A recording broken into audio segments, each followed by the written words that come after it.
Hi, everyone. My name is Chris Capatera. I'm here with Dr. Sharif Ibrahim, and today's video is about cholesterol. We've talked about it in the past, but now we want to talk more about, does it actually cause a heart attack? And my personal experience, I remember going to my doctor and him telling me that I've got cholesterol issues. I was like, oh my gosh, am I ready to have a heart attack now? Am I going to die in my 40s because of cholesterol? Sharif, this is quite a common thing. You have a lot of patients that have come in. I'd like you to share that story of that one gentleman. Thank you for reminding me about my patient who came to the clinic with a different problem. He had a very complex autoimmune condition, thyroid disease and rheumatoid arthritis. And I wanted to focus on this condition, but he kept asking this question repeatedly from the beginning of the consultation. He told me that he had high cholesterol. Am I going to have a heart attack? I just really tried to calm him down by saying this is something which we could look into at the end of the consultation. I've seen patients with diabetes and its complications, but they're not worried about the possibility of having a heart attack. Sharif, let's answer that question. Does cholesterol cause a heart attack? I know it's complicated. You've told me that before. Can you, in simple terms, explain to all the people who are listening that want a straight answer? Answering this question, I have to go into 3 levels. One level is to take the clinical history. Then I will look into what are the physical signs in this patient that indicates a serious heart disease. And the third level is to look into the laboratory data, the blood test results like this high level of cholesterol. What you're saying, cholesterol may be part of it, but there are so many other components. You've got these 3 layers. Can you do a deeper dive into each one of those levels now?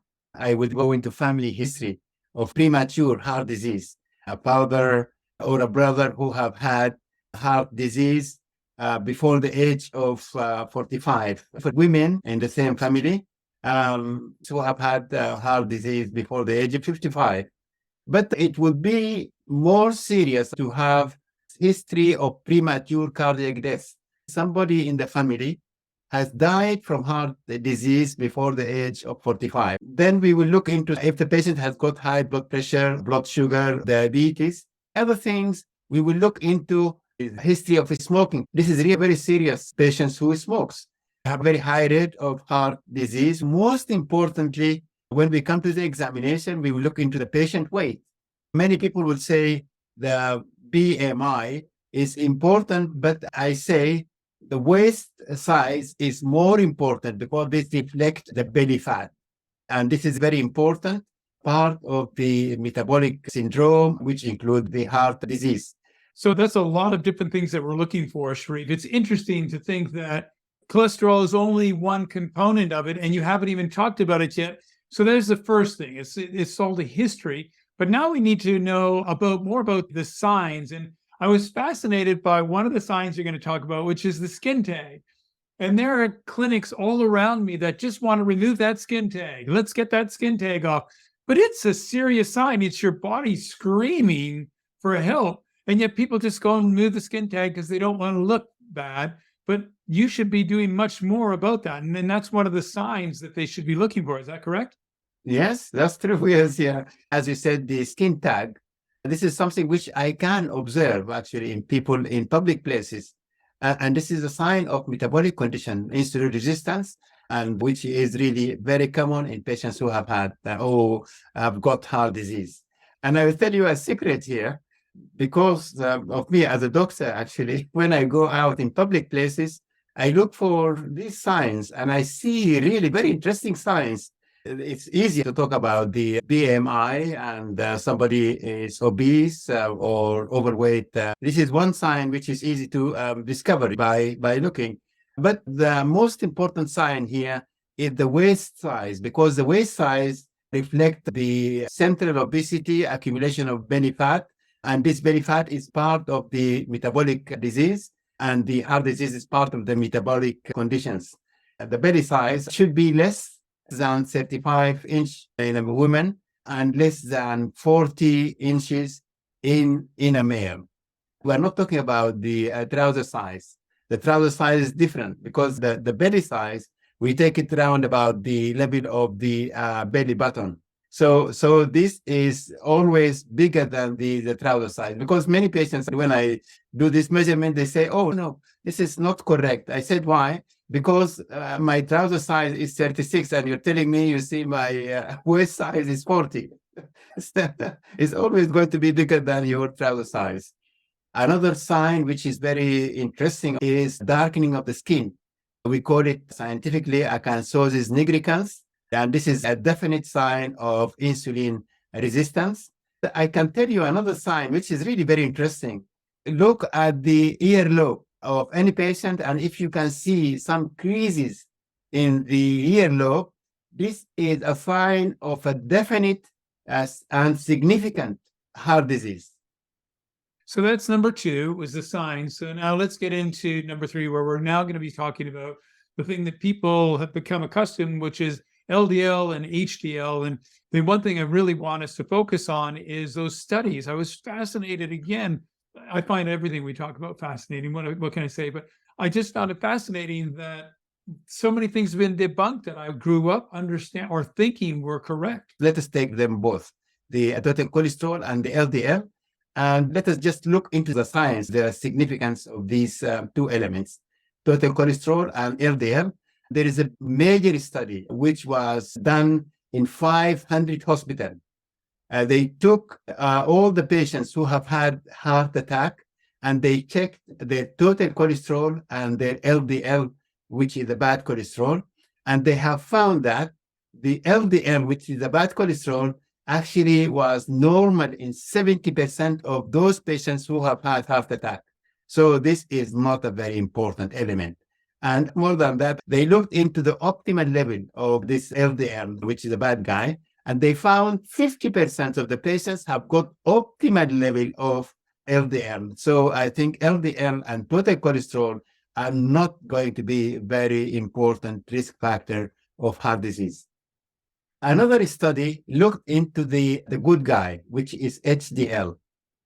And they have found that 90% of the patients who have had heart attack, they had a low HDL, a low good guy. So this is as simple as that. If this patient who is asking is high cholesterol is going to give me a heart attack, if they have high LDL, I wouldn't be worried too much. But if they have a low HDL, then this is going to be very significant.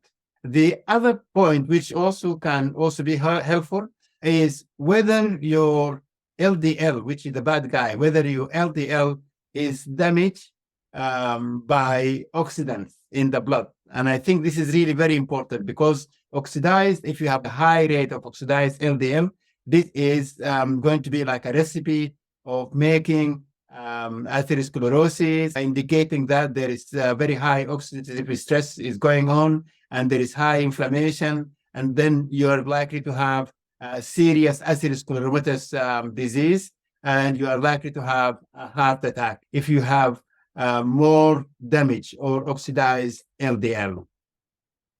I know that when I've gone to the doctor, there are a couple of other important things that we should be looking at. Can you explain those now? The most serious element in the standard panel is the triglycerides, which actually nobody look at that completely. Triglyceride is directly related to your intake of sugar and processed carb. Very high triglyceride is a very serious risk factor of heart disease. But nowadays, actually, we take another reading, which include the triglyceride and the HDL, which is a good guy. You have the triglyceride and good guy ratio. And if this ratio is less than 1.5, then this patient is okay. So this is a normal ratio. But when the ratio of the triglyceride and the HDL, the good guy, goes above or more than 2.5, this is very serious. And this is somebody who is going to have significant heart disease and is at high risk of having heart attack. Sharif, I know that my doctor has talked to me about triglycerides. I'm glad that he's at least taking a look at that. I want to go back a little bit, though, and explain The HDL being the main culprit and not the LDL, how do we actually maintain our bodies with that? What foods are we consuming to help us with making sure the HDL is optimized? If you go back to Mother Nature, this is usually actually we always go back to Mother Nature. If you go back to Mother Nature, eating real food, which is low glycemic index, which has got a lot of fiber, which has got a lot of nutrients, this is one thing to improve your HDL level. Gentle exercise is a very good way of improving your HDL. So I think everything is in your hands. So there is nothing which is difficult to do. And we have talked about these things many times. So it's interesting, Sharif. In the end, cholesterol does have an effect on heart attack, but we really need to look at many components. So it's advisable for people to talk to your medical or your healthcare professional and help them understand your concerns. Then also take into consideration things that Sharif said. There are 3 different levels of information that you really require. So don't get all buzzed out when your cholesterol is high. And again, even to that, what cholesterol is high? Total cholesterol, LDL, or HDL? Well, Sharif, as always, great information that we shared again today. Now, we do have a part 2 on this video where we're going to talk more about cholesterol and heart attacks. Look for that coming up. Thanks so much for watching this video, and we look forward to seeing you on the next one. Take care. Sharif and I appreciate you liking this video, and more importantly, remember to subscribe to this channel. There's a lot of content that we're going to be creating, and we don't want you to miss a single second of it.